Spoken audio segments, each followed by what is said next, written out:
Hello everyone, welcome to my channel. आज हम इस वीडियो में sp हाइब्रिडाइजेशंस के बारे में डिटेल में डिस्कस करेंगे। इसे डायगोनल हाइब्रिडाइजेशंस भी कहा जाता है। पिछले वीडियो में हमने देखा था कि कार्बन में 3 प्रकार से हाइब्रिडाइजेशंस होता है, sp3, sp2 और sp हाइब्रिडाइजेशंस। sp3 और sp2 हाइब्रिडाइजेशंस क्या है, एग्जांपल्स के साथ मैंने आपको पिछले वीडियो में समझाया है। तो नीचे आपको डिस्क्रिप्शन बॉक्स में एंड पिन कमेंट में प्लेलिस्ट का लिंक मिलेगा, जहां से आप चेक कर सकते हैं। आज हम इस पर्टिकुलर वीडियो में sp हाइब्रिडाइजेशंस क्या होता है इसको डिटेल में समझेंगे। ये कंप्लीट हैंड नोट्स आपको प्रोवाइड करूंगा, जो आपके बीएससी एंड एमएससी लेवल के थ्योरी एग्जाम्स के लिए बहुत हेल्पफुल होगा। sp हाइब्रिडाइजेशंस को समझने से पहले हाइब्रिडाइजेशंस क्या होता है इस कॉन्सेप्ट को एक बार रिकॉल कर लेते हैं। हाइब्रिडाइजेशंस जो है इसको हिंदी में संकरण कहा जाता है। तो जब एक s ऑर्बिटल और एक p ऑर्बिटल आपस में कंबाइन होकर, ठीक है, इक्वली जो है नियरली इक्वल एनर्जी दोनों का होता है। जैसे s का जो एनर्जी है थोड़ा p ऑर्बिटल की तुलना में थोड़ा कम होता है, लेकिन दोनों का ऑलमोस्ट सेम होता है। तो जब दो समान ऊर्जा वाले ऑर्बिटल्स आपस में कंबाइन होकर दो नए हाइब्रिड ऑर्बिटल का फॉर्मेशन करते हैं, तो इस प्रोसेस को हाइब्रिडाइजेशंस कहा जाता है। ठीक है, ये सिंपल सा डेफिनेशन है।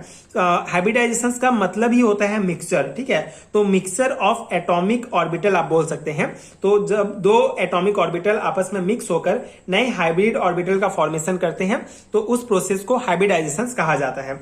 अब हाइब्रिडाइजेशंस को हम पढ़ते क्यों है, मतलब ये इंपॉर्टेंस क्यों है? तो हाइब्रिडाइजेशंस की सहायता से ही हम किसी भी मॉलिक्यूल का जो जियोमेट्री है उसको पता कर सकते हैं, उसके स्ट्रक्चर के बारे में स्टडी कर सकते हैं। साथ ही साथ जो मॉलिक्यूल है उसके जो ऑर्बिटल हैं उनके बीच क्या बॉन्ड है, ठीक है, उनके बीच बॉन्डिंग को हम समझ सकते हैं। तो किसी भी मॉलिक्यूल के स्ट्रक्चर को जानने के लिए और उनके बॉन्डिंग को जानने के लिए, ऑर्बिटल्स के बीच बॉन्डिंग को समझने के लिए हाइब्रिडाइजेशंस पढ़ना बहुत इंपॉर्टेंट है। ठीक है, तो ये हो गया बेसिक कॉन्सेप्ट हाइब्रिडाइजेशंस के बारे में। अब sp हाइब्रिडाइजेशंस या डायगोनल हाइब्रिडाइजेशंस क्या होता है? In this the 2s and 1 of the 2p orbital hybridized to give rise to two collinear sp hybrid orbital pointing in opposite directions, and the remaining 2p orbital are left undistributed and lie perpendicular to each other, and also to the hybrid sp orbital as in acetylene. ठीक है, तो यहां पे हम acetylene का example लेके समझेंगे। तो ये पॉइंट क्या कह रहा है इसको हम समझते हैं। देखिए, हम यहाँ पे हाइब्रिडाइजेशन एंड कार्बन पढ़ रहे हैं। तो कार्बन के पर्सपेक्टिव में हम sp हाइब्रिडाइजेशंस को डिस्कस कर रहे हैं, जिसमें हम एसिटिलीन का एग्जांपल लेने वाले हैं। ठीक है, तो यहाँ पे अगर हम कार्बन का देखें तो कार्बन का एटॉमिक नंबर होता है 6। ठीक है, जिसका इलेक्ट्रॉनिक कन्फिगरेशन होगा 1s2, 2s2 एंड 2p2। ठीक है, तो इस प्रकार से होगा 1s2, 2s2, 2p2। ये जो है नॉर्मल स्टेट में इलेक्ट्रॉनिक कन्फिगरेशन है कार्बन का। अगर हम एक्साइटेड स्टेट की बात करें तो कार्बन के एक्साइटेड स्टेट में इलेक्ट्रॉनिक कन्फिगरेशन होगा 1s2, 2s1। ठीक है, और यहाँ पे जो एक है ये कहाँ चले जाएगा? p के पास चले जाएगा, क्योंकि 2px1, 2py1 एंड 2pz1 हो जाएगा। तो इस प्रकार z1 हो जाएगा। तो इस प्रकार से एक्साइटेड स्टेट में ये जो 1s2 था वो 1s1 हो जाएगा, और एक जो है यहाँ पे 2pz में चले जाएगा।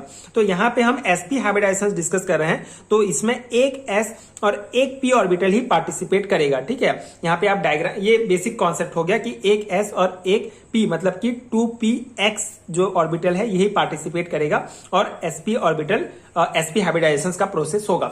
यहाँ पे जो है आप एग्जाम में जो है ये डायरेक्ट ये जो स्ट्रक्चर है बना सकते हैं। यहाँ पे आप देख सकते हैं, यहाँ पे बेसिक आपको समझ में आ गया। अब ये पॉइंट यही बोल रहा है कि एक 2s ऑर्बिटल और एक 2p ऑर्बिटल, ठीक है, जिसमें जो है हम 2px को लेंगे, तो ये दोनों जो है आपस में हाइब्रिडाइज होगा। ठीक है, और इस प्रकार का स्ट्रक्चर बनाएगा। ठीक है, वो यहाँ पे बताया गया है कि sp hybrid orbital pointing in opposite directions. ठीक है, तो यहाँ पे अपोजिट डायरेक्शंस प्रकार जुड़ेगा। ठीक है, ये फर्स्ट sp ऑर्बिटल और ये सेकेंड sp ऑर्बिटल जुड़ेंगे, और इस प्रकार से 180 डिग्री का जो है इनके बीच एंगल बनेगा। और बाकी जो p ऑर्बिटल में 2 बच गया, ठीक है, 2py एंड 2pz, तो ये दोनों जो है अनहाइब्रिडाइज होंगे, ठीक है, ये अनहाइब्रिडाइज ऑर्बिटल होंगे ये दोनों, ठीक है। तो ये इतना डायग्राम आप बनाएंगे, ये पहला पॉइंट है, ठीक है हमारा।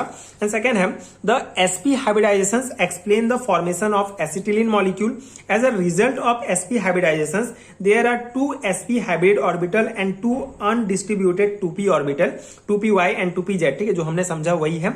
ऑन ईच कार्बन एटम, ठीक है, हर एक कार्बन एटम में दो sp हाइब्रिड ऑर्बिटल होंगे और दो अनडिस्ट्रीब्यूटेड 2p ऑर्बिटल होंगे। When two such carbon atom approach one another, one of the two sp hybridized orbital of the carbon atom overlap a similar orbital of the second carbon atom coaxially and resulting in the formation of sigma bond. The remaining sp hybridized orbital each carbon atom form a sigma bond by overlapping one s atomic orbital of the hydrogen atom, ठीक है। तो ये जो है theory points है, मैं आपको यहाँ पे जो है एग्जांपल्स के साथ इसको समझाऊंगा। बेसिकली यहाँ पे इनके बीच बॉन्ड के बारे में बात किया गया है, ठीक है। एसिटिलीन मॉलिक्यूल में किस प्रकार से पाई और सिग्मा बॉन्ड का फॉर्मेशन होता है उसको यहाँ पे बताया गया है। बेसिक पॉइंट्स हैं, ये जो है थ्योरी एग्जाम्स के लिए इंपॉर्टेंट है, ये थ्योरी पॉइंट्स है जो आपको प्रोवाइड कर रहा हूँ।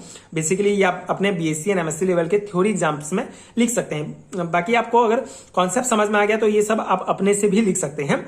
थर्स one sigma bond is form between two carbon atom, ठीक है, दो कार्बन, जैसे हम एसिटिलीन मॉलिक्यूल ले रहे हैं तो दो कार्बन एटम होगा उसमें, तो दोनों कार्बन एटम के बीच एक सिग्मा बॉन्ड बनेगा and 2CH sigma bond between both the carbon atom and two hydrogen atom, ठीक है, और दो सिग्मा बॉन्ड बनेगा कार्बन और हाइड्रोजन के बीच, ठीक है, दो हाइड्रोजन और दो कार्बन के बीच।